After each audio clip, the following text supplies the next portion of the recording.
Bonjour, nous sommes le samedi 22 juin 2024 et nous allons parler des législatives qui approchent à grands pas puisque dans 8 jours nous allons voter pour le premier tour et une semaine après, le 7 juillet, pour le second. Ici nous avons des statistiques par rapport au sondage, qui est devant et à combien de points. Un sondage de Rolling, IFOP, Fiducial et Sud Radio qui est présenté tous les jours, plus ou moins exact. Après c'est des sondages, vous savez, c'est plus ou moins la vérité, ou ce qu'ils veulent faire nous croire la vérité. N'oubliez pas de vous abonner pour plus de news nationales, européennes et internationales sur ce monde merveilleux dans lequel nous vivons. Législative 2024, Rolling IFOP, Fiducial, Sud Radio, du 21 juin. Et donc ça c'est tous les jours à 17h. Ils nous donnent de nouvelles statistiques. Donc on va voir à combien sont, d'après eux, les intentions de vote pour chaque camp. L'intention de vote au premier tour des élections législatives testée sur l'offre réelle des candidatures dans chaque circonscription. Candidate de l'extrême gauche, 1%. Rappel 2022 pour les présidentielles, c'était également pareil. Candidature Nouveau Front Populaire, 29%, alors qu'il y a 2 ans, ils étaient à 26%. Bon, ça s'appelait la NUPES, c'est-à-dire LFI, PC, PCF, PS, PP et les écologistes. Divers gauche, 1%, ça reste stable, alors qu'en 2022, ils étaient à 3%. La majorité présidentielle, ils sont à 21,5%, donc c'est pas vraiment une majorité, c'est à peine c'est un peu plus qu'un cinquième. Il y a 2 ans, ils étaient à 26%, donc un peu plus d'un quart. Candidature divers centres, 1%, reste stable, c'était pareil en 2022. Candidature les républicains ou divers droite, ils sont à 6,5%, et en 2022, ils étaient à 13%. Donc ils ont dégringolé divisé par 2. Le RN, ils sont à 35%, plus 1%, avec une partie qui vient de la droite de Éric Ciotti. En 2022, ils étaient à 19%, donc ils ont fait quasi pas loin de doubler. Candidature Reconquête, 1,5%, ils sont très bas. Et en 2022, ils étaient à 4%. Donc là aussi, ils ont bien dégringolé, enfin, d'après les sondages. Et candidatures diverses, 3,5%. Et en 2022, ils étaient à 7%. Les intentions de vote de ce vendredi 21 juin 2024. Donc, ce qu'on a vu. Et donc, c'est tous les jours à 17h pour retrouver les nouveaux sondages jour par jour jusqu'au premier tour, et après l'entre-deux tours.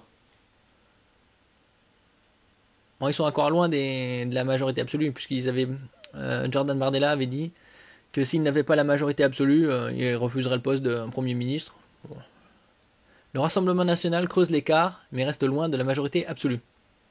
Même si le Rassemblement national continue de performer dans les sondages, 35% d'intention de vote au premier tour, en progression de 1% par rapport à jeudi, le parti présidé par Jordan Bardella reste encore loin de la majorité absolue, qui nécessite 51%. Pour rappel, Jordan Bardella avait déclaré le mardi 18 juin qu'il n'accepterait pas le poste de Premier ministre seulement si son parti obtenait la majorité. Donc 51%. Même s'il rajoute les Républicains et la Reconquête, ils sont à 43%. Donc ils sont bien encore... il faudrait que toute la droite bascule, mais... On va voir ce dont l'hémicycle, ça représenterait combien de sièges. Projection en sièges des intentions de vote aux élections législatives. Alors, divers, 5 à 10 sièges. RN et alliés, donc ça veut dire avec une partie de la droite, 200 à 240 sièges, donc ce serait le plus important de tous, dont 10 à 20 sièges de la droite avec Éric Ciotti. Les Républicains et divers droites, 40 à 60. Ensemble, majorité présidentielle, 80 à 110. Ça reste un peu difficile à croire qu'ils auraient autant de sièges, hein. 80 à 110, ouais, pourquoi pas. Divers gauche, 8 à 12. Et Nouveau Front Populaire, 180 à 210. Donc, peu importe le cas de figure, quasi, ce serait le RN qui serait devant, puisque 200 au minimum, alors que le nouveau Front Populaire c'est 210. C'est quasi dans tous les cas de figure. Le RN et Allié seraient devant.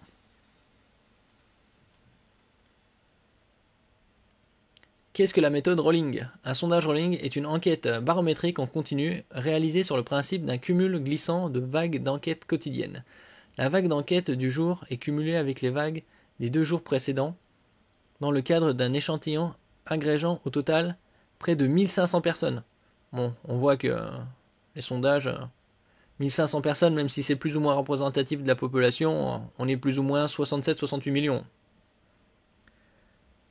Par son caractère continu, un rolling échappe à l'écueil majeur d'un baromètre réalisé à intervalles réguliers, la discontinuité. En éliminant les évolutions brusques observées d'une vague à l'autre dans les baromètres classiques, ce dispositif permet de lisser les effets de conjoncture et donc d'assurer un suivi plus stable et plus fin de l'actualité. Bon, on verra ça dans 8 jours, puisque dans 8 jours, ce sera le premier tour.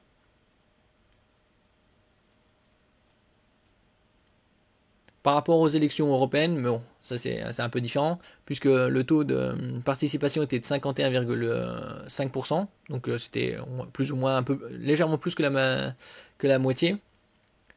Là, il faudrait voir quel est le taux de participation au premier tour. Je doute que la participation dépasse 70%.